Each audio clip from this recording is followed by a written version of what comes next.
Jesus Christ. Hi, Cameron. How's it going? The time is upon us, Morgan. What, for Wonka? Are we going to talk about Wonka? Yeah. I know you The want to Wonka of the deserts. I know you want to talk about Timothée Chalamet. May thy chocolate drip and splatter. We're going to talk about a very special movie to Cameron, which he wouldn't stop talking about it for probably the past... When did you start reading Dune? I mean, I've always loved it for the longest time. Here's the thing. I had no cultural through line by which to give you guys Dune. Okay. So I we couldn't describe it. It's like trying to explain the Bible to someone who doesn't know what the Bible is. If you're not on r/Dune, is it Dune memes? Dune memes. The incredible thing about r/Dune memes is how much this one specific meme becomes more and more true. If you know nothing about Dune, it's like, it's about Big Worm. And then the more you get into it, it's like, it's about this and this, and it's about false messiahs, blah, blah, blah, blah, blah. And then at the very end, like once you know everything about Dune, it's like, it's about Big Worm. I feel like I'm on the other end of it now, where I still haven't read the books. You've read them to me, but I still have no idea about like the very intricacies of certain parts of it. But I still feel like I'm on the other end of the spectrum, where I'm like, it's about Big Worm, but I know all the other stuff. In order to understand Dune, first you must understand the Butlerian Jihad. Okay. I wanted to wait at least a minute in before you said the word jihad. All right. In the books... Now that we got demonetized. Yes, exactly. So in the books, the word jihad and a lot of other words are actually like they're meant to be part of the plot. But let me explain why Dune is my favorite sci-fi franchise of all time, other than the fact that every sci-fi franchise you like spawned from it. Yeah. But the most fundamental reason, Dune is the only story I've ever read where brown people exist in the future. There are white people in the Imperium. Like the Fremen? But yeah, the Fremen are clearly Bedouins, Arabs, Middle Easterners of all sorts. The Persian language is in Dune. The Padishah Emperor is supposed to be a Turkish term derived from a Persian term to describe the King of Kings. Surprisingly, so we watched it last night. And while we were watching it, I had moments where I'm just like, oh, after having talked about it with you since the movie came out, I forgot they mispronounced a good amount of things. And even though the movie does an incredible job of covering a lot of ground, there's just a lot of room left that I'm very excited to see how the new movie does it. But today, we're going to be covering the first movie. So I guess the first thing to talk about is, what is Dune? Okay. Dune is a 1960s hexology. It is 3 core books. Technically, it's a trilogy within a trilogy followed by another trilogy. So it's like circles, they rhyme or whatever? No, like that's disrespectful to Frank Herbert. Yeah, it's like poetry, so if they rhyme. How dare you bring George Lucas's nonsense into my Dune? It is incredible, though, how when we say it's influential, the movies that were influenced by Dune then influenced other, like it's all down. The most full circle moment of this was Dune exists. Yes. And then Star Wars is like, look, a Dune planet. Sure. And then in the Boba Fett TV show, there is just an entire episode that is just Dune. They're going to get the spice melange. The natives have to fight the foreigners. And then at the end, one of the Outlanders becomes the Messiah and helps the foreigners at the incredible cost of all of their lives. It's so interesting to me to do the dichotomy between Frank Herbert and George Lucas, where George Lucas is, I came up with a funny word for the space and now I'm going to put it in here. And now nerds in like 30 years will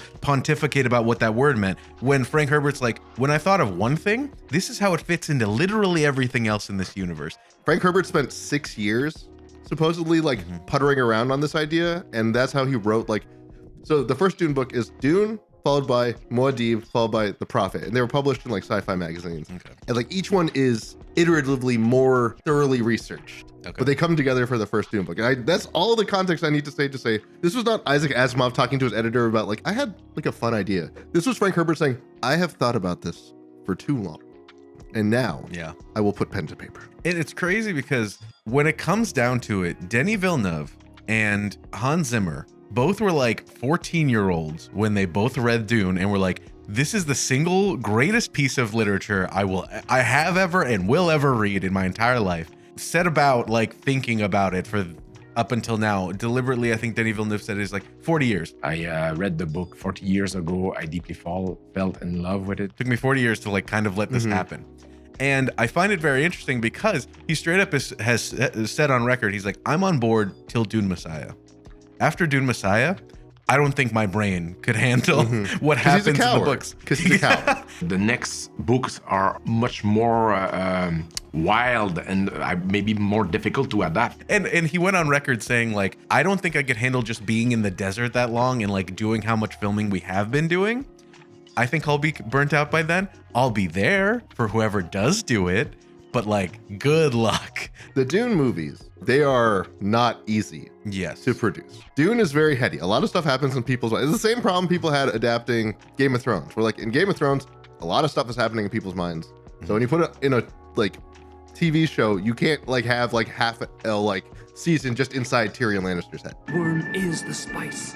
The spice is the worm. This is like wild to me because Jason Momoa went on record as saying he saw a 6-hour edit of Dune Part 1. Somewhere out there, the actual Orange Catholic Bible of Dune Part 1 exists. God, and that's I will also a Dune thing, Orange Catholic Bible. I would do unspeakable things to achieve that. I want it so bad. And I'm mad there isn't an extended cut because, as we'll get into, there are things that are cut that aren't particularly super necessary. They're interesting for like an intrigue perspective to like get you to think, oh, what's going on? But it does delete parts of the world where the major thing that differentiates Dune from a lot of other sci-fi is the fact that there was something called the Butlerian Jihad. When they started developing computers in the image of the brain, like kind of like AI is happening right now, they were like, no, this is ridiculous and terrible. You will not do this anymore. And collectively, human society is like, we will make sure that we as a human race will work on ourselves and work on human beings, like evolving and our brains becoming more interesting and advanced than a computer. And so that's why there aren't like big computers and stuff in Dune, while in a lot of other sci-fi there is. It's more about like the human condition and less so about the use of computers. Now, please correct me in all the ways I was wrong. Which part of the iceberg would you like? Pretty high up. We got a lot to cover. Okay, so you got pretty much most of it right. The Butlerian Jihad is basically like our current society runs hard in one direction where like some sort of capitalist superclass of billionaires decides they are not just controlling the thinking machines, they are the thinking. They're literally the thinking machines. Frank Herbert's son, Brian Herbert, wrote a Butlerian Jihad book, and it is insane. I thought, like, it's not good insane, like Frank Herbert's writing, it's just insane. Like, there's like 16 Gundams that are all like the AI cores and like have human brains inside them. And those were the like, there's a Jeff Bezos Gundam and there's a Mark Zuckerberg Gundam, and like, it gets really nonsensical. But in the Butlerian Jihad books, all of a sudden there's like psychers and a bunch of crap from like Warhammer 40k happening. Okay. It's like, how dare you? Warhammer 40k only exists. God Emperor of Warhammer 40k existed because the God Emperor of Dune crawled. So yeah, exactly. A lot of sci-fi covers other parts of this just because Dune has been so influential.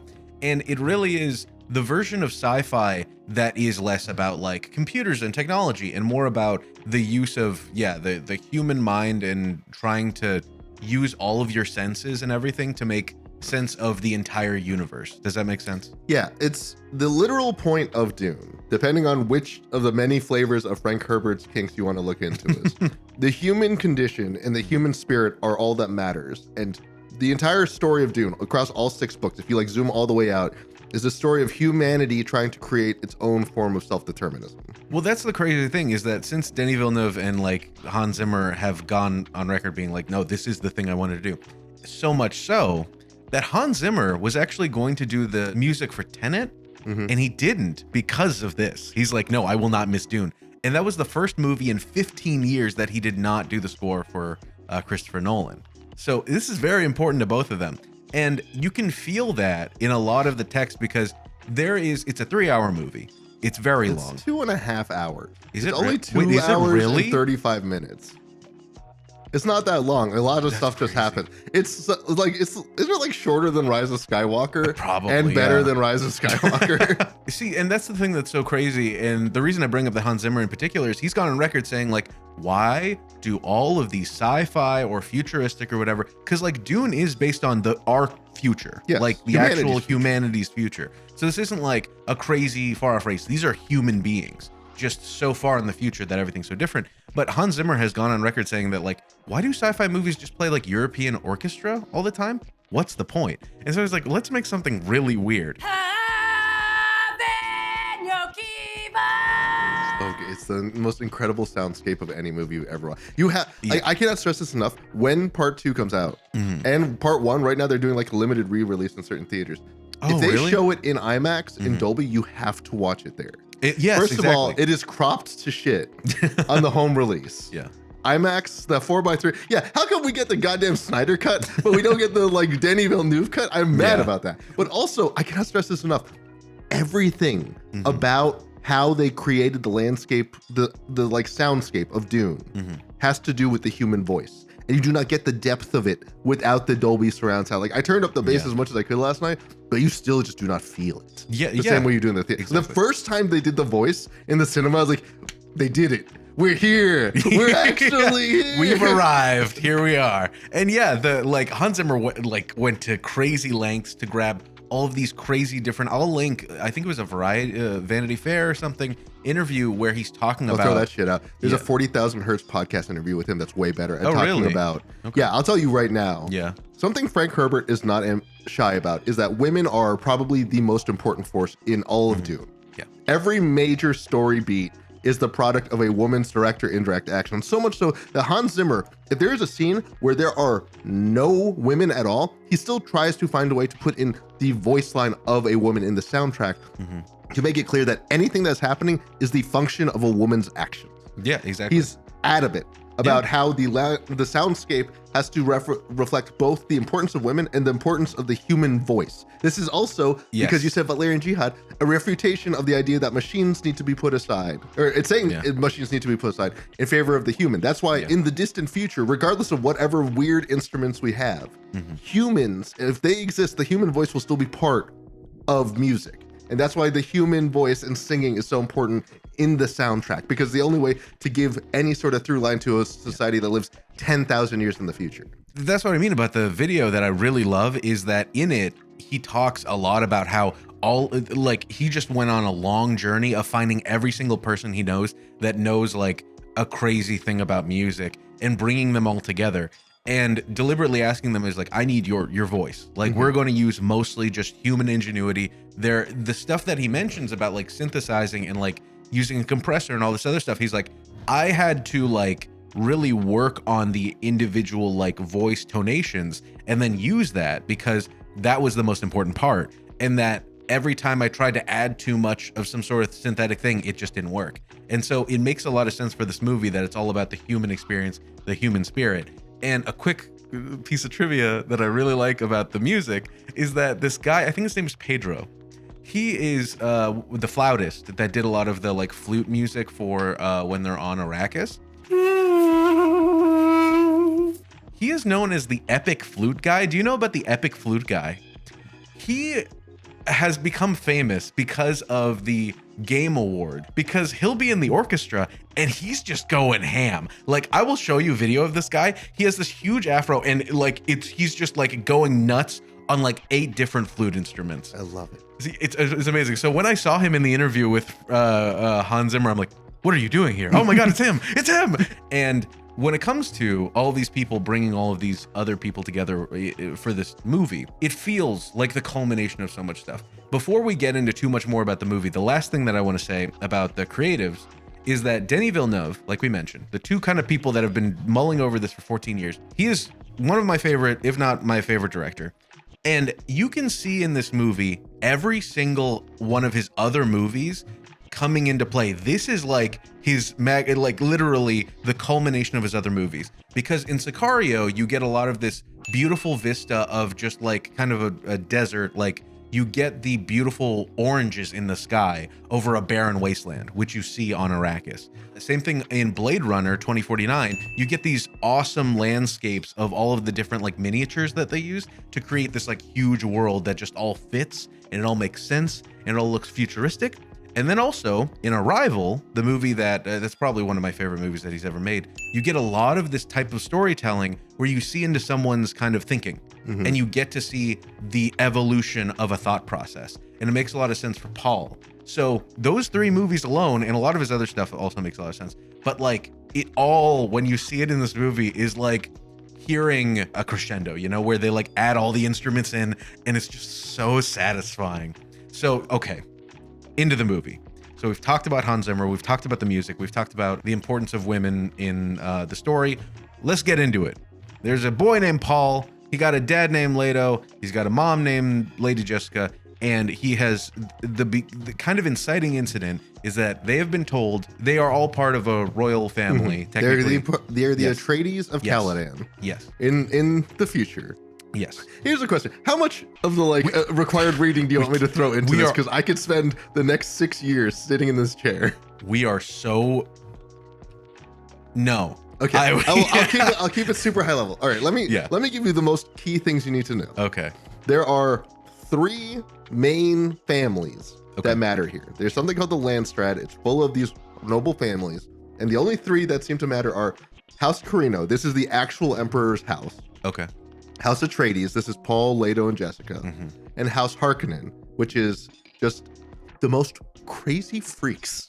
It is required that you be a freak to be in that house. The David Lynch movie is so the guys playing the Harkonnens in that are having the most fun.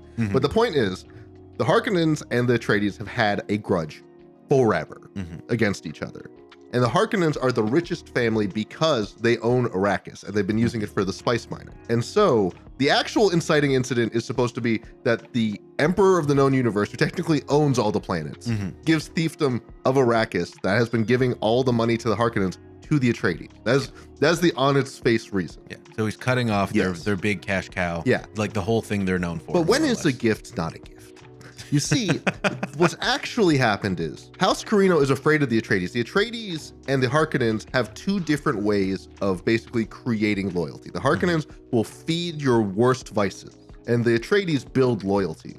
And House Carino is afraid because the Atreides version of building loyalty seems to be much more effective at taking power away from them. They are quietly helping the Harkonnens kill off the Atreides so that they will not be a threat to House Carino. And that is the actual reason for the inciting incident of Arrakis changing hands at the start of the story. And so we start off with that the announcing that like, hey Paul, you got to get on your Sunday best because we're gonna go get the treaty or whatever that says you guys now get Arrakis.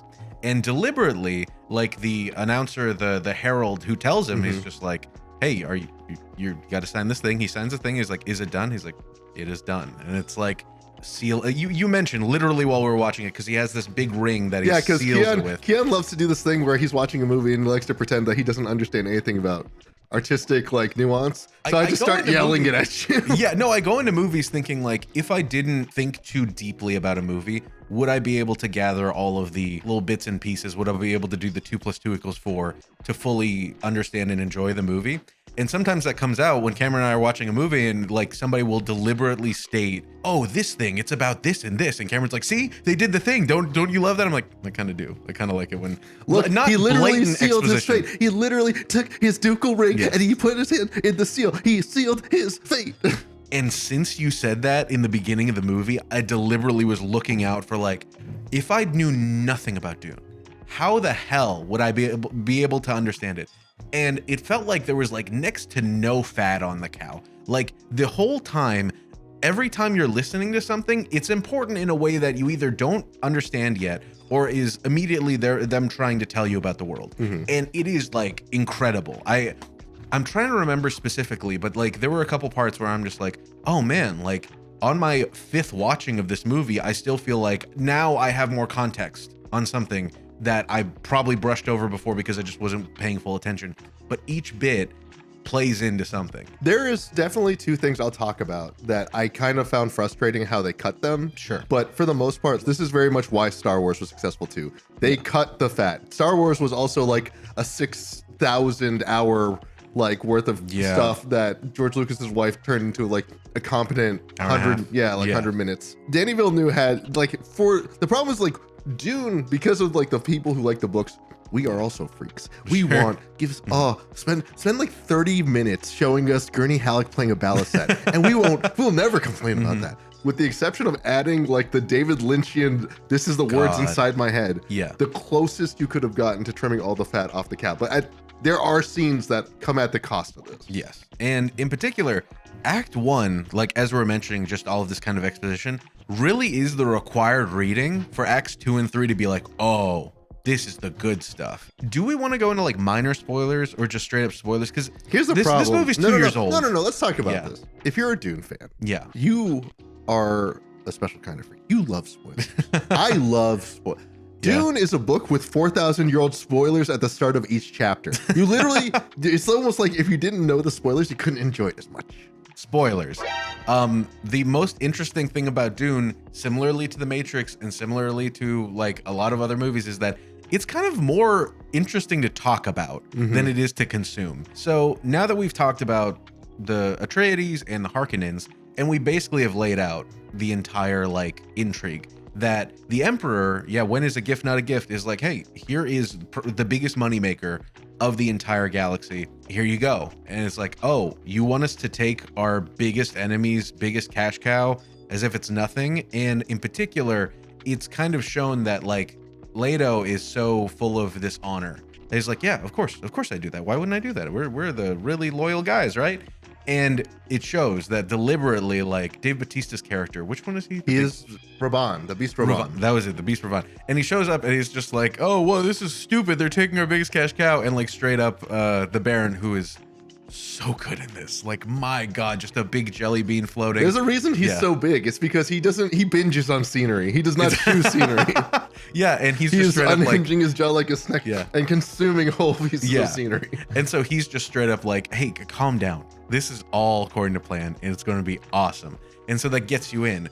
But the other elements that we haven't really talked about are that there are other people at play besides the great houses. And one in particular is the Bene Gesserit. Do you want to go in a bit about the Bene Gesserit before we talk about how they play into this? First, you have to understand that there's factional differences and then there are house differences. So far, we've only explained the house differences. In the Dune universe, there are three major factions. There's the Spacing Guild, the Bene Gesserit, and then the Landstrad, which is where all the houses are. The Bene Gesserit are basically super space nuns that are the best fighters and have complete mastery of their own body. And their project, since basically the Butlerian Jihad, so for thousands of years, has been to create what they call the Quonset Hasarak, the human who will, it's called the shortening of the path, but it's like the human who will deliver humanity from its strife and create like its glorious future. This has been the product of basically eugenics. Like the great houses are on their face supposed to be like the people who run the universe, but in reality they're a genetic gene pool that the Bene Gesserit use to basically pick genetic traits they want that they think are important in forming the Quonset Hasarak. Yeah. This is kind of a big spoiler. They think that the Quonset Hasarak is literally like right around the corner, like a generation or two. In their mind, the ultimate Quonset Hasarak that completely gets fucked up at the start of the story was supposed to be Lady Jessica gives birth to a daughter. Yeah. Fade Rathau gives birth to a child from that daughter. Yeah. And that will be the Quonset Hasarak. Lady Jessica's like, nah, fuck that shit. Yeah. I will make my own Quonset Hasarak with blackjack and hookers, and I'll call him Paul Atreides.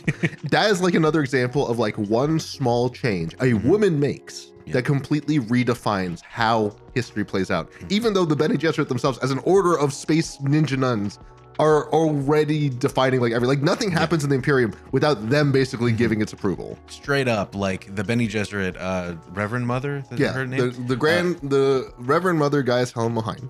You leaves. Need to do the homework, Keon. Sorry, I didn't do the required reading. But she leaves and you have Paul talking to Lady Jessica and he like just straight out says like, I know you guys control the universe from the shadows, Mom. And then she's like, no. We're also trying a different thing, which is that we're have our own little pet project. Instead of making sourdough bread, we're fucking like making the next. We've literally made the next thing since sliced bread. We're making the new evolution of human being. It shows like how important a lot of this stuff is, but it is so interesting how the rest of the movie has so much to do with the one, but in completely different ways. Because we have all of this stuff about the Bene Gesserit. For people that don't know, the Bene Gesserit can control so much about their bodies that they can choose if they have a boy or a girl, so much so that there's a throwaway line where the Reverend Mother is like, you were supposed to have a girl, but you decided to have a boy. You're supposed to have only daughters. Yes. But you did not. What's that about? Yeah. We I told thought you. we're bros, yeah. And a quick piece of trivia that I wanted to mention about the Reverend Mother Do you know anything about Jodorowsky's Dune? I have heard of what is considered to be the greatest Dune that never happened. Yes, and by that, it's a dumpster fire. Oh my but a God. very interesting one. There's a movie called Jodorowsky's Dune. Yeah, and I've seen it. Yeah, did you see it? Of course I've seen it. Oh God. Oh, we'll talk about that I'm later. a Dune academic. Yes. I'm a Dune scholar. So way back in the 70s, Jodorowsky tried to make a version of Dune before even Star Wars came out. And he picked an actress named Charlotte Rampling, who he wanted to be his Lady Jessica. But when she found out that there was going to be a scene of 100 Harkonnens pooping in the House of Atreides as a big FU, she was like, that's gross. And they were actually supposed to be pooping. So she's like, I'm not going to do that. She goes on to do a lot of other things and then show up in this movie as the Reverend Mother of the Bene Gesserit. So she has like Dune baked into her DNA that she'll always come back. And I'm so glad she's finally into the Dune series in one of probably the best roles in this movie. It is so good. Yeah, if they make a Dune Messiah, she will be in at least 2 more movies. Yeah, that's good. And in particular, like we're talking about with the Bene Gesserit and all that kind of stuff, the inciting incident for the Reverend Mother to show up is that he is having these dreams. It's like, these dreams are crazy and they seem to be kind of important in a way. And they're about some of my friends and people that I don't know. That's so weird. And then we get the most amazing scene of the Jabbar. And Denis Villeneuve has gone on record saying that, like, I honestly didn't trust Timothée Chalamet as Paul until we did that scene. And I was like, this will be my Paul, the base on which I build my church. Because that scene is so interesting in the way that it not only foreshadows a lot through pain. He's evolving into this like fabled thing, you know, this The Quonset Hasarak? Yes, exactly. Yeah, sorry, the one. But also it is showing like how incredibly cool you can make a moment of a dude holding his hand in a box and this like creepy towering figure of a lady just like looming over him. It is No, that was Denis Villeneuve was very explicit that the Bene Gesserit, to emphasize what strategists they are, they all look like chess pieces. Their outfits literally look like chess pieces. She's meant to look like a black queen on a chessboard. Yeah, and he's also gone on record as saying that his favorite thing about that scene is that it takes place in a library because there are not meant to be like computers, supercomputers in this future. And so it is about the furthering of your mind and reading.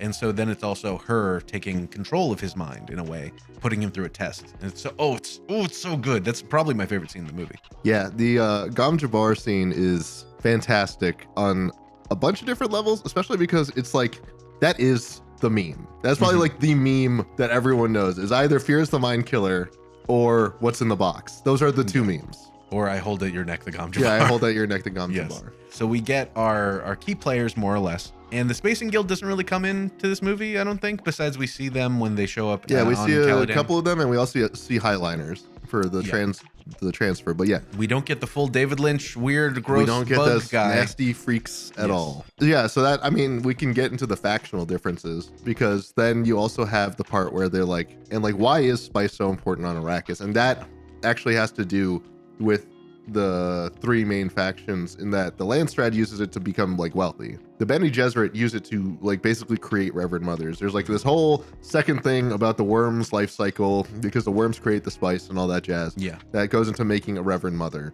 And then the Spacing Guild basically only are able to travel through space because they are coked out of their mind to the point where they can see the future. And we see that the use of spice to, change your mind. And we see that in the form also of the computing people. What are they called? Mentats. Technically, Mentats don't use spice. They use Sappho juice. That's right. It finally happened. I hold at your neck the Jabbar. Put on the nose. What is this? It's a nose? Because I'm an emergency clown nose. It's an emergency clown nose I have to put on. Wait, is this because I got something wrong?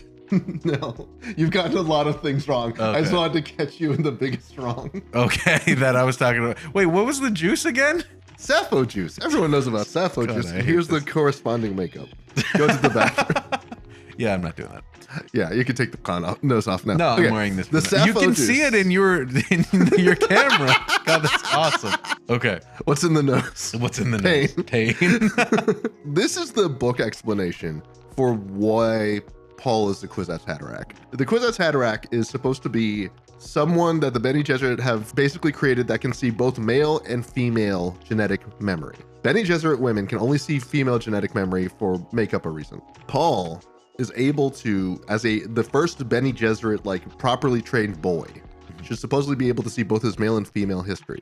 Okay. But then mentats, what they can do is mentats don't have access to genetic memory. They're trained to use all of the data they collect to create the most likely future. And so a Bene Gesserit has the most access to past data, and a mentat is the best at turning that data into future projections. Oh. So he is the person with the most context ever to be able to turn all human history going back in time into the most likely immediate and future outcomes for all of humanity. That what makes him the Quonset Hasarak. He's literally able to collapse all of humanity's potential futures into the best or worst futures. And so now that they've arrived on Arrakis, and we realize that they're more or less been set up to fail, and like you mentioned, this kid is the product of all of these different things, is that we find that they keep mentioning the one, which if you've seen any other movie that follows the heroic journey, you're like, wow, this fabled cool guy that's gonna be like, somebody once said that this will happen, and then it happened, and then he saved everybody and everything was good.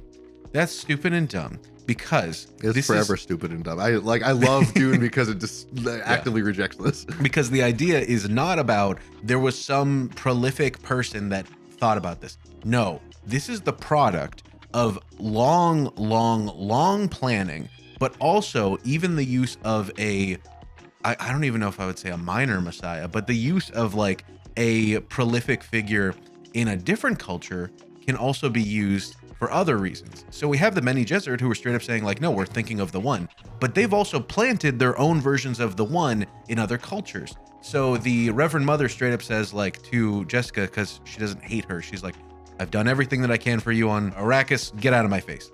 They go to Arrakis, and then they keep pointing at Paul. He's like, oh, it's the Muad'Dib. Bro, Lisan al-Gaib. Sorry. The Lisan al-Gaib, the voice from the outer world. I'm so sorry. Muad'Dib is the name of the mouse, the shadow of the mouse in the Light of the Second Moon. He is the teacher. He's the way. He's the reason they know how to survive on the planet. How dare you? There you go. There you go. That's what I thought. Yeah. I'm so sorry, everyone. So yes, the Lisan al-Gaib, which is basically another, and that's what I find so interesting about the movie. And I'm taking this, I can't breathe.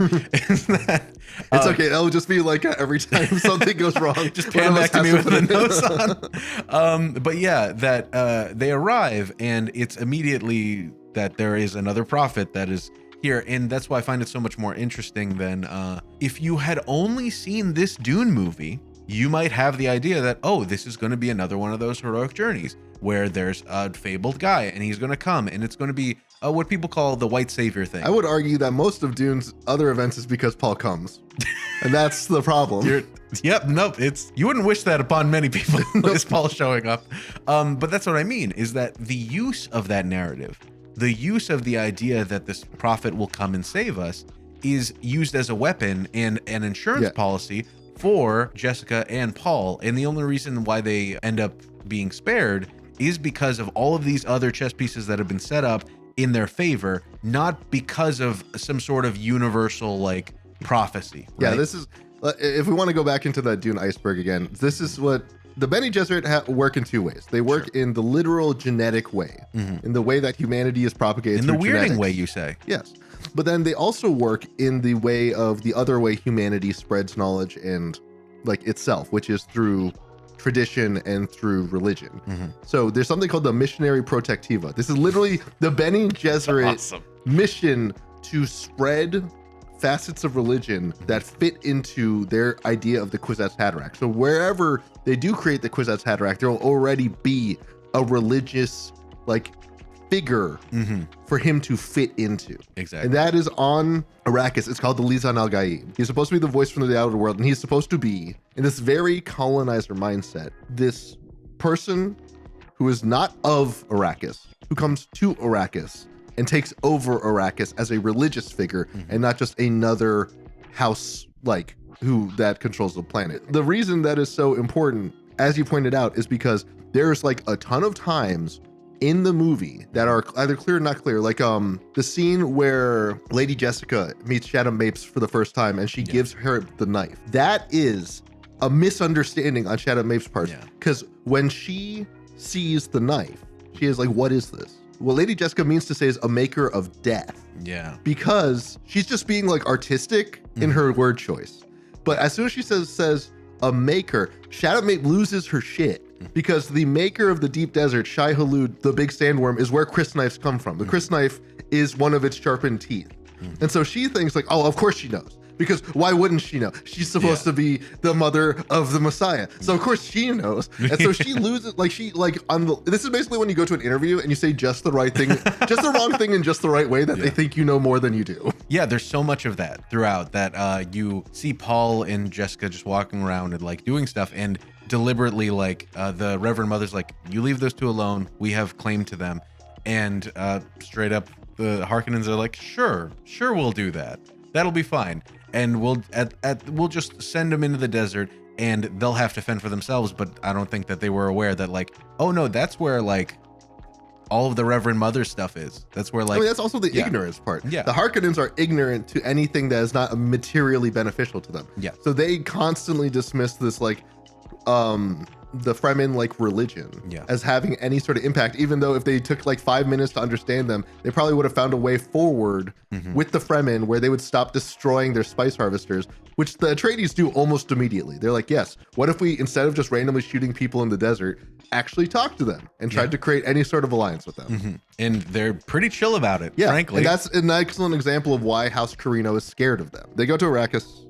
They have the Liet Kynds is the herald, or is the judge of the change. Yeah. Liet Kynds is probably one of the coolest characters that they kind of yada yada over, but they definitely did Liet better justice than, like, Liet's a dude in the book. Sure. And he dies kind of like a lame death in the book, in my opinion. But it's like thematically good.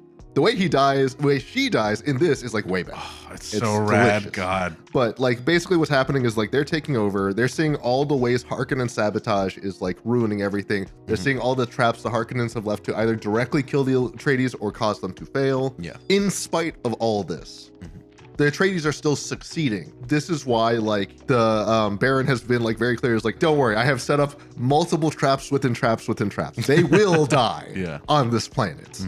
And so this all culminates in him being like, I don't care anymore. We're going to go kill them with our big army. And it's a little more like, it's supposed to be a little more of like a gotcha in the book.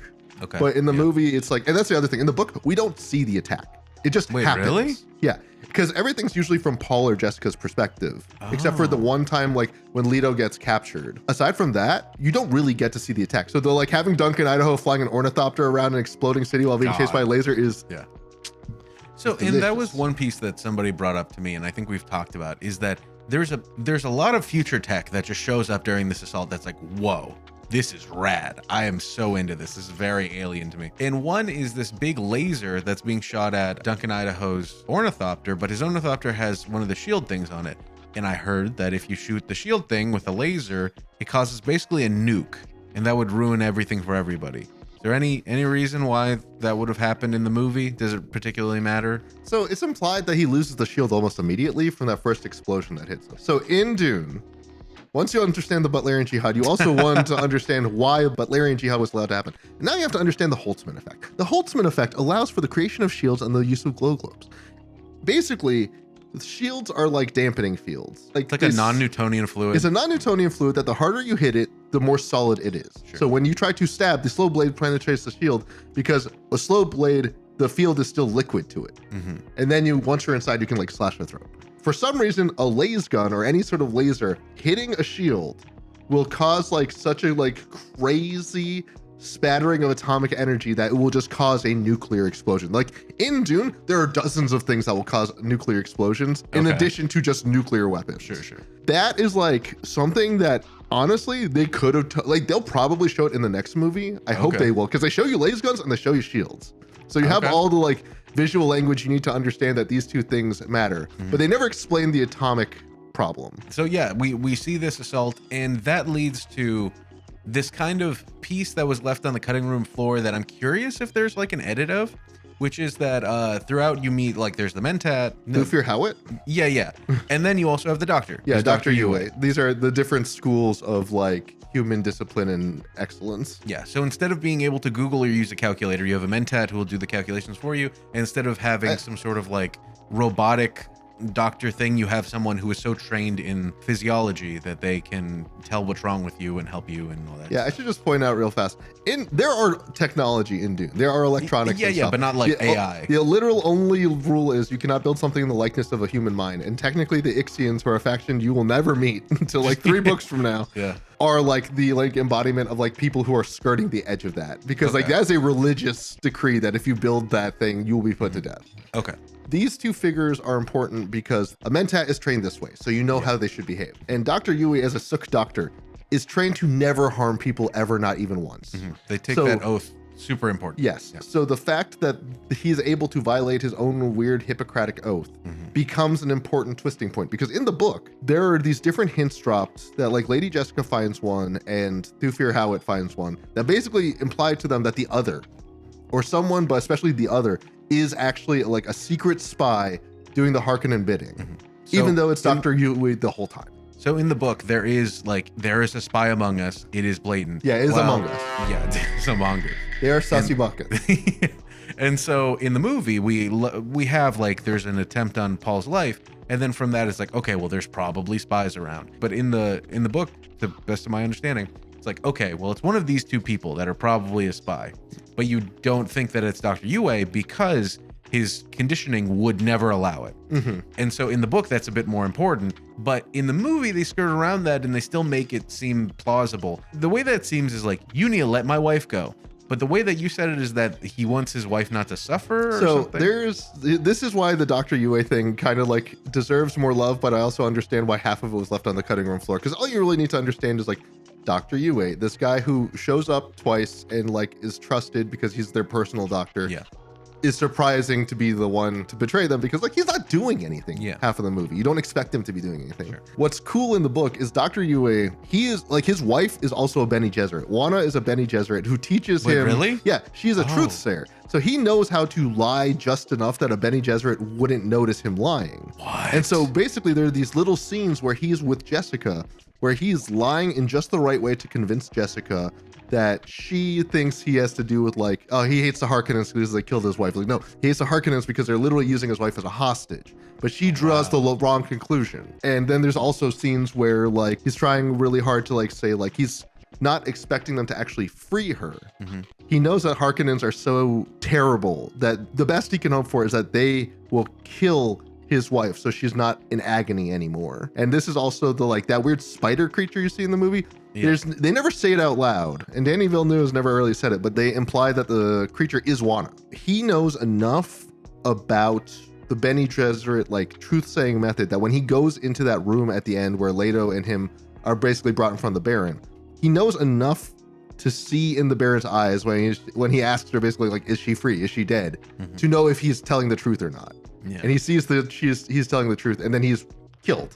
And like that was the entire mission, was just to get into the room and know to die with some certainty that his wife is also at peace. God. And so that's the thing that I could see people being like, this is kind of silly, is, oh yeah, of course the doctor is the one betraying them. Everybody else seems very loyal. Man, that scene where he's just stuffing his face and Oscar Isaac is naked on the table is so awesome. That's my ideal dinner date if I ever had one. With Oscar Isaac, of course, yeah. And so we have probably my favorite meme image of all time, which is Dr. Yue is still just like, yeah, of course I don't trust the Harkonnens, they suck.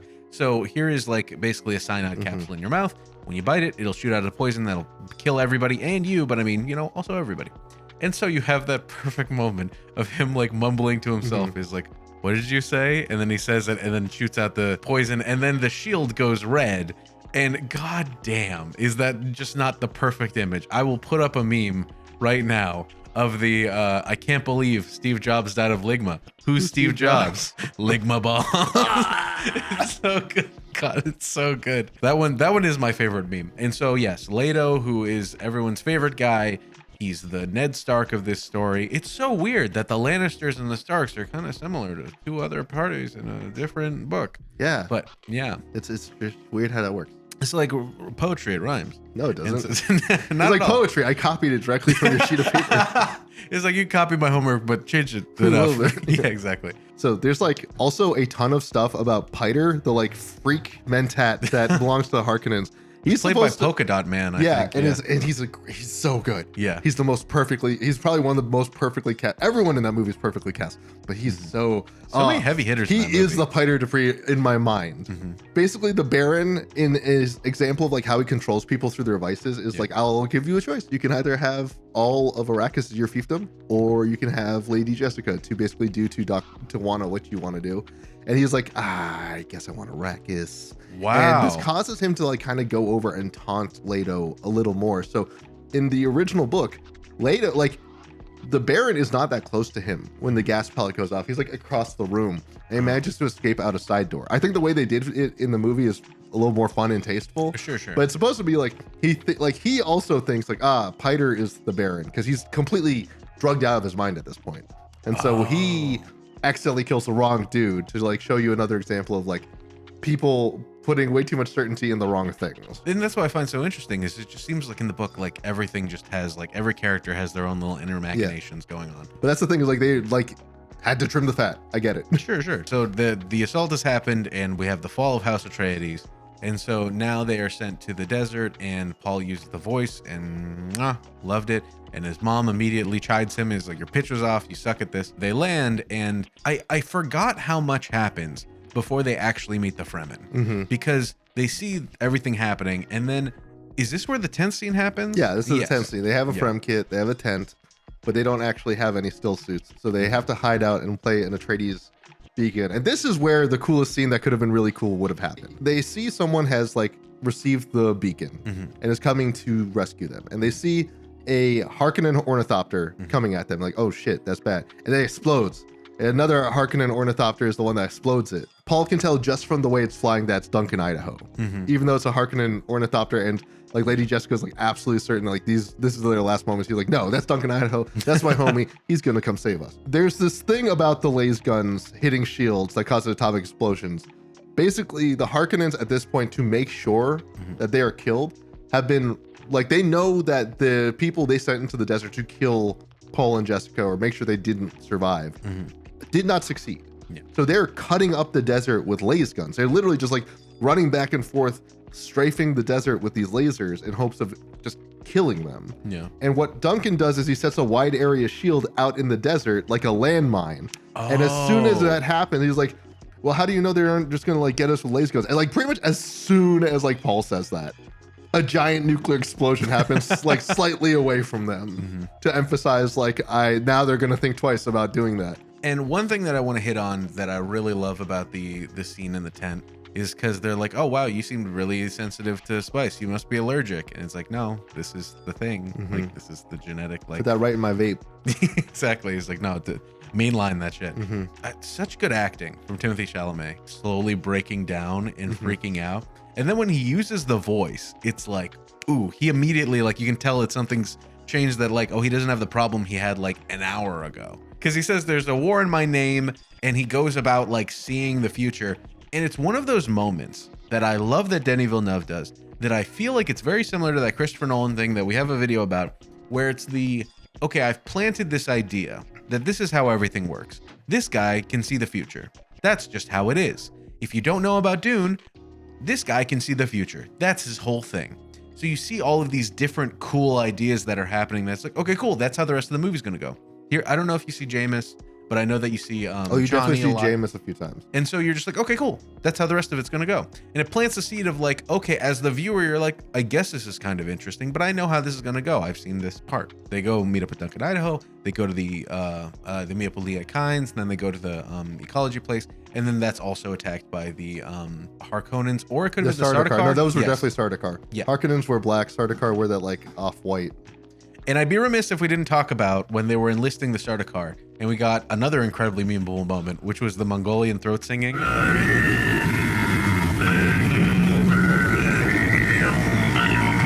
Okay, so that's the other thing, is like that is how Hans Zimmer created a dialectic soundscape. Yeah. That is like the Sardaukar are like Mongolian throat singing warriors, whereas the singing you get on Arrakis is more like the Arab call to prayer that you get outside of a mosque. And that's supposed to say like, this is how the soundscape of these places is, despite the instrument still being a human voice, culturally different. And it is memeable as hell. Apparently the entire internet has been ruined by every time there's a Mongolian throat singing, they're like, oh my God, it's the Sardaukar. And it's consistent, but it is so good. And another thing that I found interesting when watching that Hans Zimmer interview is that he mentioned that when he first heard, like when Denis Villeneuve first heard the Sardaukar Mongolian throat singing, he's like, this would be a cool beginning of the movie. And when we rewatched it, I'm like, why is that in the beginning? What? And so it has the quote, dreams are a message from the deep. Yes. Yeah. And that's over Mongolian throat singing. And I think that is such a perfect way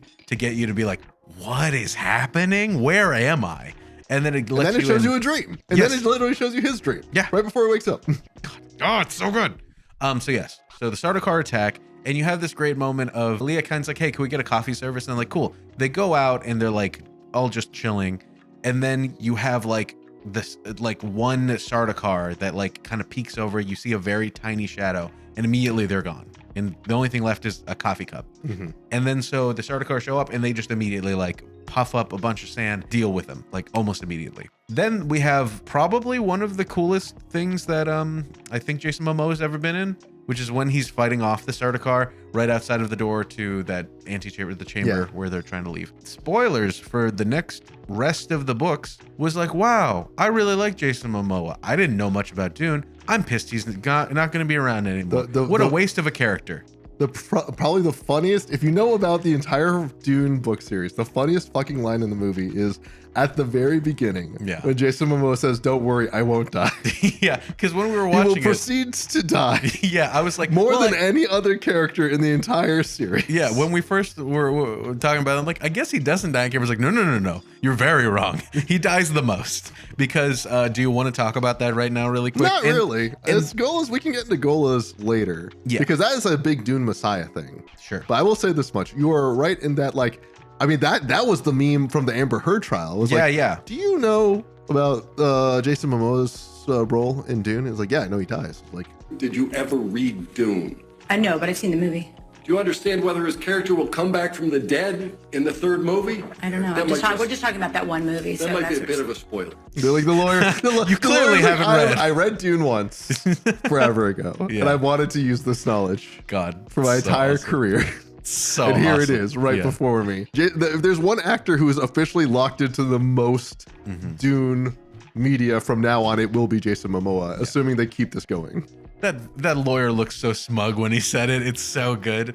But yeah, like Jason Momoa was such a good part of this movie and very charismatic. And so it's like, oh, didn't want to see him go, but he died pretty cool. So that's like satisfying. Now, this is the second kind of like bummer of how they did the edit was Liet Kynds does not get enough justice. Sure.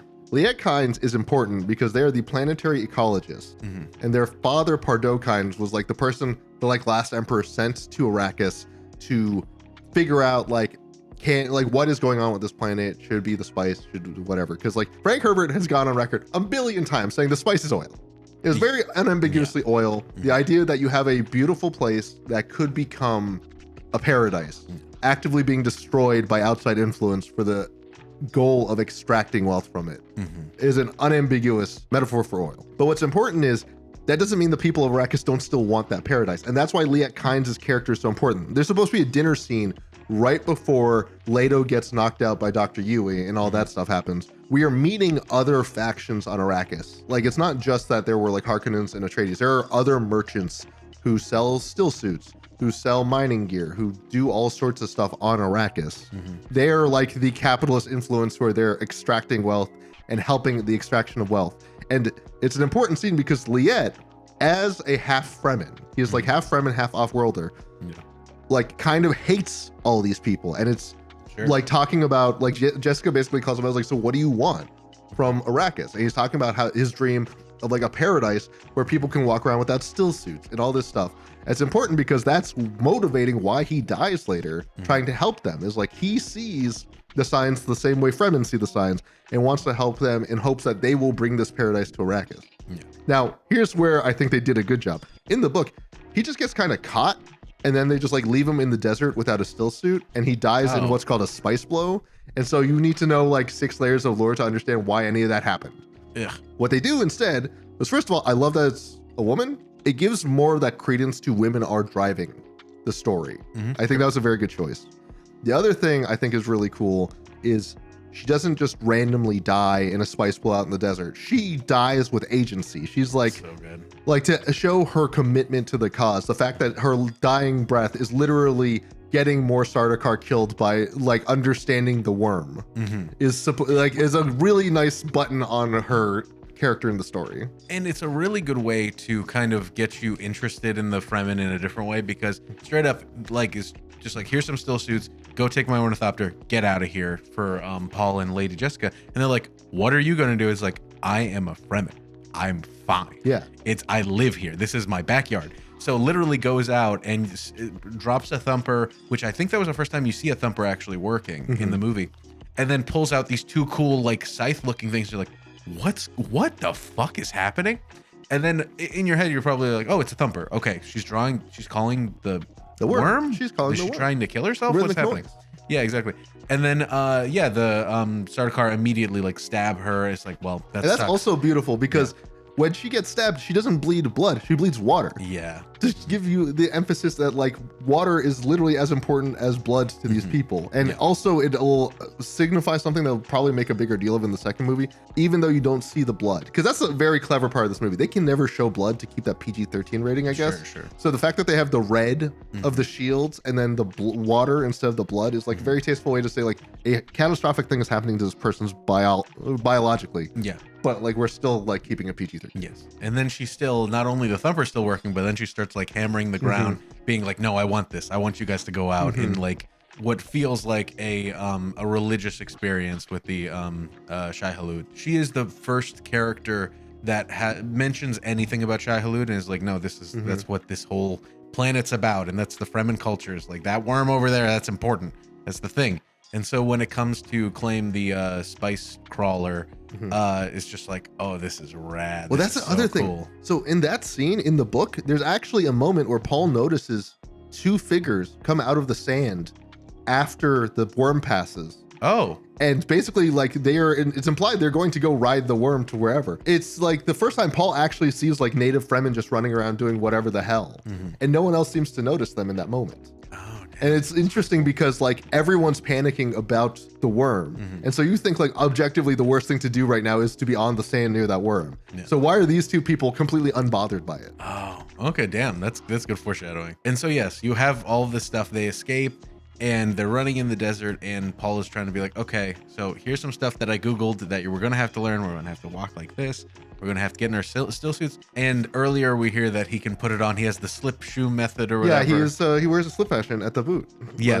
You know your ways as though he was born to them. Yeah, he knows. Wait, what was it? You know your ways as though he's born to them. Yeah, I say that all the time. I just love that. She says it to herself and Jacobsta, like that's not Yeah, weird. like out loud. And that was one of those moments that I feel like they were trying to be like, okay, she probably thought this, but they're trying to like, we can't put that in the movie of her mental, you know, her inner narration. I mean, they do the same thing with Stilgar, where it's like, I know you. Oh yeah, like, I recognize why? you. Yeah. Would you say that in Jacobsta? God, In it's so front of this random person. So yes, they finally get their still suits on. They're almost eaten by a worm, but the worm gets up and is just like, Mama, hello. And it's I literally don't know what to do right now, so I'm going to leave. this is awkward. And then it's called away by Jamus, right? Jamus is Yeah, the one that Jamus sets a thumper to call it away. And so this entire time we've seen images of the Fremen and Chani and Jamus. And you're just like, who are these people? What's going to happen? This is crazy. And so in your head, before you get to this moment, you have an idea of how it's going to what's going to happen, which is they're going to be taken in by the Fremen for some reason, and then the next movie's going to happen, which a lot of people were really pissed that like they didn't realize this was part one, and I'm like, bro, Dune's long. Like It is very long. And they technically speaking, Yeah. they did do Dune. They did the Dune part of Dune. They just didn't do much of Prophet or Messiah. So like in their defense, they did do what was on the can. So then we arrive, and you see that like in his visions, Chani stabs him with a Chris knife. And so you're like, oh, well, what's going to happen? I guess he won't die then, because I mean, how could he die? He's in, the later movies. So how could Duncan Idaho die? He's in the later movies. so you're just like going through your head of like, man, I'm curious how all of these like visions correct themselves.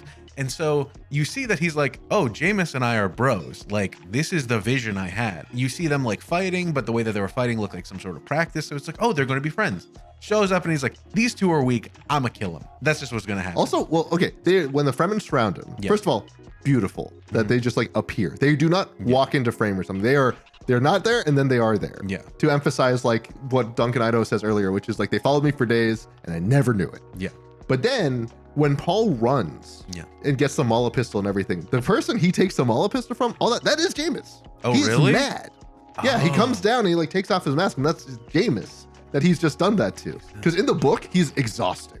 Jamus is like, he just sucks, and then he's just dead. So what ends up happening is they have the Amtal rule. They basically treat the Fremen as this culture because they live in the desert. They have like, they also have no fat. They're even described, they have the description called fat with water. Like a person who is just looks hydrated is like, is considered decadent. And Jamus is just like pissed off. It's like, I don't want to deal with these idiots. Let's just take their water. Let's kill them and take the water of their bones, because the human body is 70% water. And they do not stray away from that, and they will not later. Anyway, Stilgar's like, I'm not going to let you kill them. They're under my protection. So I invoke the Amtal rule.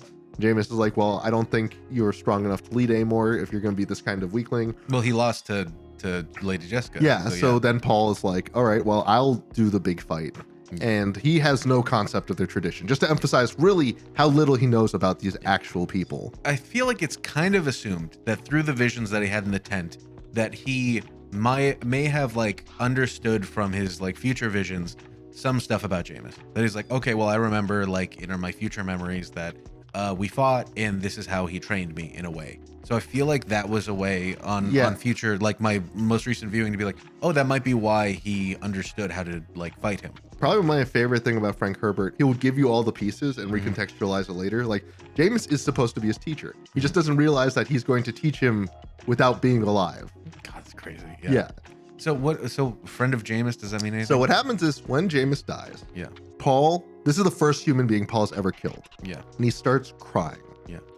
Crying is a expelling of the water of your body. Oh. And so to actually, like, there is grieving in Fremen culture, but to actually cry is considered a deeply sacred act. Whoa. So they think of him as like, oh wow, he is like beyond devout. He's actually like giving of himself to this poor soul he had to kill. Wow. And so then it becomes the term of when someone dies, they are like taking pieces of the dead person, because like nothing in Fremen culture can be wasted. There's no like throwing it away. Sure. So it's like, I am a friend of Jamus comes from the I was part of Jamus and I will carry on who he was. What? And then also because Jamus died, like all the water that supposedly went into Paul having to kill him is now his. So he gets like a small wealth of water from Jamus's dead body that he then gifts back to the Fremen, and they're like, oh my God, this guy, he's so cool. He just gave us so much money. And then he's like, well, we can't hold the money. So what we'll do is we'll give you water rings. And they're these little metal rings that represent how much water you can claim when you go to a... It's like money? Yeah, it's like literally like water-backed money. It's when you go to a siege, you can hand in water rings for a certain amount of water. And what he does is like, he doesn't know how to like carry them so they don't jingle and stuff. Sure. So Stilgar is like, we'll teach you how to use it. It's like, in the meantime, Chani, can you hold my water rings? And then everyone's like, ooh, he wants to marry Chani. Because that's literally like a betrothal thing, is to give your water rings to the girl you like. I love like, this. Like a dozen like awkward things happen because he just doesn't know what he's doing. Oh, I love that. So, and that's what I mean, is this movie is so full. Well, I mean, like that doesn't happen in the movie. No. Because why would you get any of that? Yeah, no. But like all of those elements are so interesting that I'm very excited for the next movie to cover. But this movie does a great job of like, you see Jamus, you're like, oh, they're going to be friends, of course. And he straight up says, I will teach you. And you're like, cool, he'll teach him. And then he kills him. You're like surprise Pikachu face. What the fuck is happening? It is that moment that I think a lot of movies ride on, like Us and any Christopher Nolan movie, that like there's a moment at the very, very end that recontextualizes so many things that you've seen that you're like, well, now what the fuck? Yeah. And I think that it plays such an incredible role in understanding what prescience kind of is. And my understanding of it, because I don't know. If Yeah, I know it I'll be completely. clear. There's definitely a part of this where he's not the Quonset Hasarak. The Quonset Hasarak is not just a person. It's a person who's undergone an incredible transformation. And the like ghost voices say, Paul Atreides must die for the Quonset Hasarak to rise. But then it also says, as though to just say, like, let's just tell you exactly what's going to happen. When you take a life, you take your own. It's like, that's how he's going to kill Paul Atreides, is by having finally killed a person who is Jamus. Yeah. That's why Jamus is the teacher. But then it's also important to emphasize that like Paul's prescience is not infallible. He is actively just winging it. That's supposed to be the moment that if you did not know up until now, you should know these visions Paul has had as they are supposed to happen are not infallible. Yeah, and so exactly. if he follows them, he may be making mistakes he doesn't realize at the time. For me, it also had that moment of like, these aren't completely true. They are random visions, more or less, in that kind of like a video game where like, oh, I can see all of the like ways that I would die. So I'm just gonna not do those. It's so much more interesting to see it like that, you know, to get all of that 2 + 2 = 4 with all of the visions, and then have something that immediately is like, that's not what you thought it was. This is what it actually might be. And it's so awesome. And so then, yeah, we have the very last images of Chani from the very beginning of the movie at the very end. And then we see someone riding a worm, and it's so rad. And as a quick amuse-bouche, just we can enjoy this moment, is I wanted to talk quickly about the David Lynch version. Because there's parts of that similarly to this movie where it's like, oh, I forgot that happens. And the best thing is that similarly to Star Wars, what is her name again? What's it? Princess Erlon? Yeah, Princess Erlon. Yeah, Princess Erlon shows up like the title text scroll from Star Wars, but is like staring into the camera, telling you stuff, and you're like, what the fuck? How long does this go on for? And it's like several minutes. You're like, okay, cool. And then she fucking disappears and then shows back up as like, one more thing. And it just goes back. And it's the first moment of like, this is going to be really self-important, really pretty, and also very funny. Like dumb. Yes. And I'm very excited. Are there any highlights from the David Lynch Dune movie that you want to go over? Yes. The milking the cat. What was that about? Oh my God. In the book, what happens is, because Piter is dead, Yeah.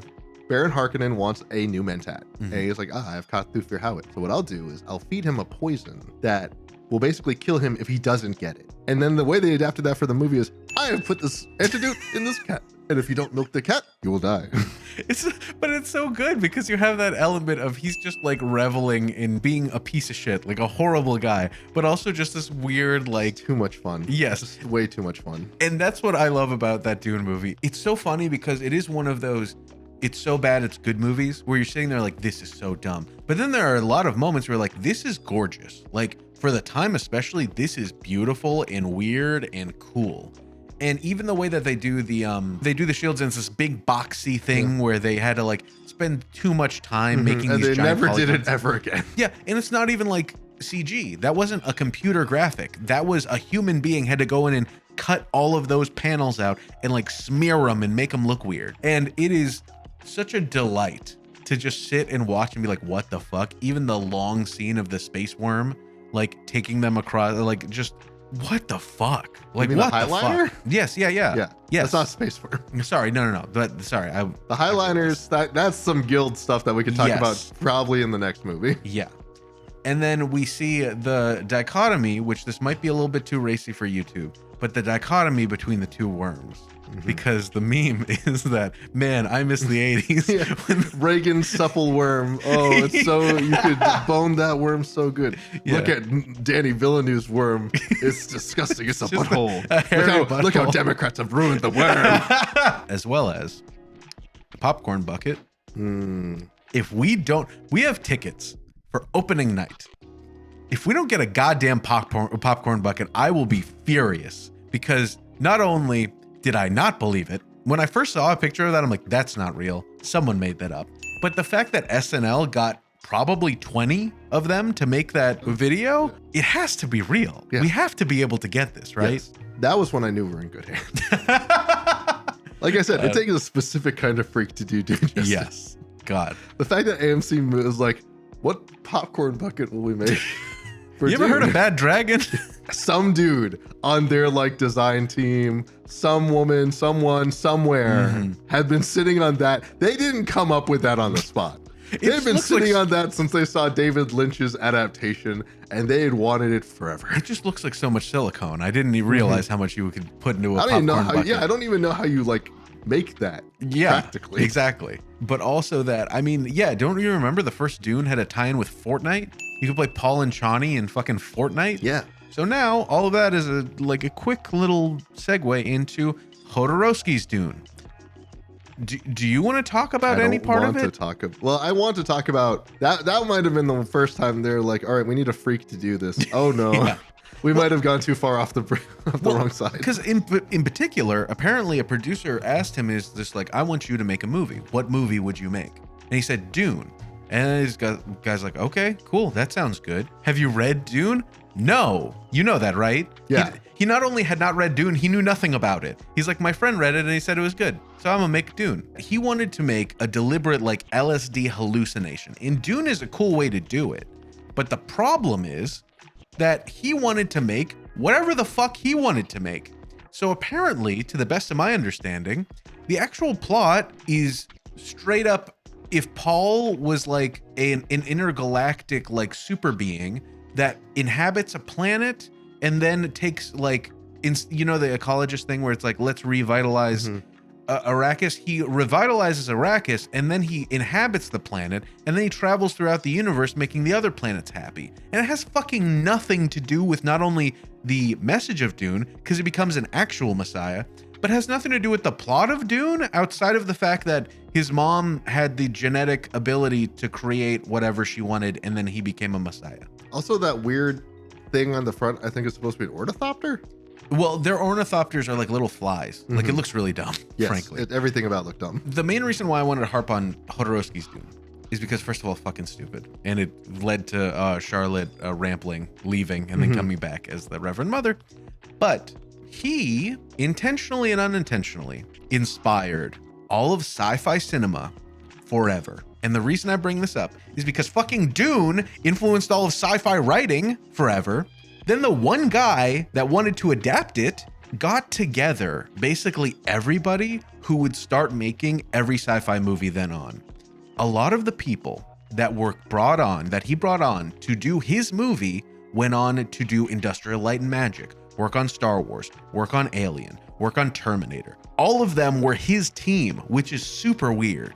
Because apparently he just kept throwing shit against the wall and was like, I want this, I want this, I want this. And they're like, fuck yeah, let's do it. And one in particular, which I think people will know by name, is H.R. Geiger. That's where like a lot of that imagery that he's known for, some of it started in the Jodorowsky's Dune's fucking concept art, as well as a lot of the Star Wars concept art is similar to Jodorowsky's Dune's concept art. It's really fucking weird. Yeah, no, you can see it. If you in the David Lynch one, yes, you can see the like leftover concept art that goes into like making these Geiger looking like hallways and spaceship corridors. Yes, and that's the thing that's so weird about this, because Jodorowsky's he's a weird guy. He is a freak. The one other thing that I wanted to mention, which is my favorite story from Jodorowsky's Dune, is how he wanted to get Orson Welles to be Baron Harkonnen. Do you know this? The Atreides champagne. The French champagne. The French champagne. So what he found was that Orson Welles would frequent this one French restaurant, this Parisian restaurant. So he told his secretary to go scope out the restaurants and find which one. They found which one.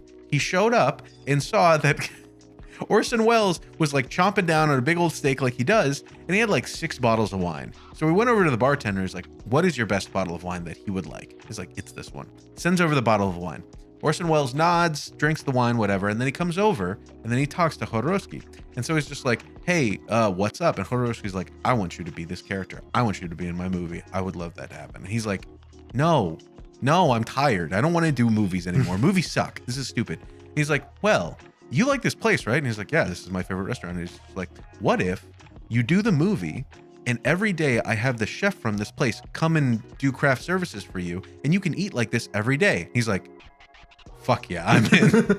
And so that's how he method acted Baron Harkonnen. I just wanted to mention Jodorowsky's Dune is the stupidest thing. It has nothing to do with actual Dune, but it also has everything to do with modern cinema, which is really fucking weird. Last thing I wanted to mention about Jodorowsky, he was like, okay, well, I've been working on this Dune for so long, and then David Lynch makes Dune, and he's like, what the fuck? I can't see it. If I see it, it'll crush me. I'll die.